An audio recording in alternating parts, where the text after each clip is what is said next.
अस्सलाम वालेकुम। आज कल की तरह फिर हम जा रहे हैं फातिमा वालों के घर और अब आप देख सकते हैं बहुत मज़ा आ रहा है, बहुत धूप हो रही है, अच्छा मौसम है। इस इलाके को कहते हैं न्यू गार्डन। ये बहुत अच्छा इलाका है, मज़ा भी आता है। यहाँ पे सारे ऑफिसर रहते हैं, बहुत मज़ा आ रहा है हमें। अब आप भी बोलिए, आप बताइए कैसा मज़ा आया? बहुत मज़ा आया। अब आप खुद भी देख सकते हैं कितना मजा है, इंजॉय हम कर रहे हैं, बहुत इंजॉय। अब आप आगे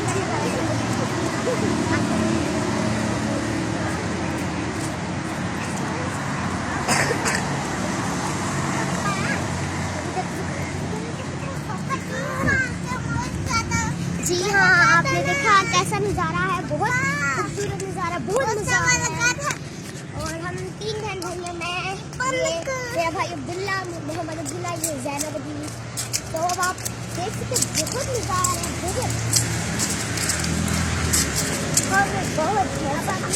का मौसम भी बहुत एंजॉय कर रहे हैं।